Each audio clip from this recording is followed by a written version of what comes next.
ఇద్దరు స్నేహితులు ఉన్నారు. ఒకటి పేరు రాము, ఇంకొకటి పేరు సోము. అయితే వాళ్ళు కట్టెలు పట్టుకొని డబ్బు సంపాదిస్తూ ఉండేవాళ్ళు. అయితే ఒకరోజు సోము ఇంటికి ఆడించాడు. రామాడికి పెడతాడు. రామాడికి పెడితే ఎక్కడ చెట్లు అయితే ఒక చెట్టు పట్టున్నాడు. చెట్టు కడగడితే ఆ చెట్టు కడిగండి కొడతా ఉంటాడు. ఇంట్లో రాముంటే ఆడి కొట్టది నీళ్ళలో పడిపోయింది. అయితే రాము ఏడుస్తా ఉంటాడు.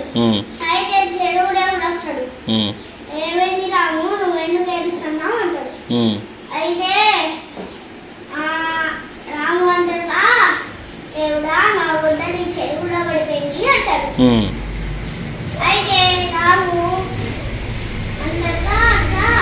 అయితే దేవుడే బంగారు బంగారు గొడ్డలు వేస్తే అది వాడన్నాడు. ఎన్ని గొడ్డలు వేస్తే అది కూడా వాడు. అది కళ్ళక వేసుకుంటుంది అన్నాడు. అయితే గొడ్డలు తీసుకొచ్చింది.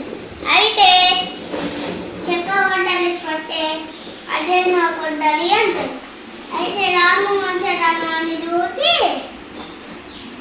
అక్కడ ఉన్న 2 గొడ్డలు ఇచ్చేస్తాడు. అయితే సోము చూసి అరే నేను కూడా వెళ్తే బాగుండేదే అనుకున్నాడు.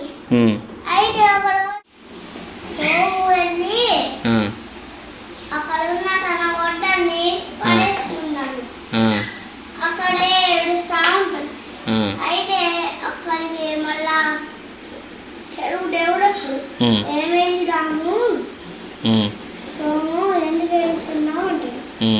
అయితే సోము అంటారుగా, దేవుడా మా గొడ్డలి చెరువు ఎవరికైంది అంటాడు.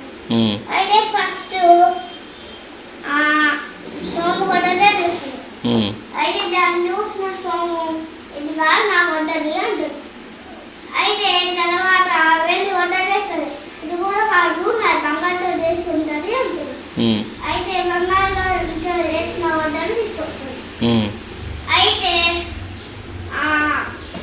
రాము సోము అంటారుగా ఇదే నా గొడ్డలి అంటాడు. అయితే దేవుడు అంటారుగా, నువ్వు నష్టపడి నేనే గొడ్డలు ఇయ్యడు, ఇక్కడ నుంచి వెళ్ళిపో అంటాడు. అయితే సోము అక్కడ నుంచి వెళ్ళిపోతాడు. ఈ కథలో నీటి ఏంటంటే దురదృష్టాలు కానీ చేయకు.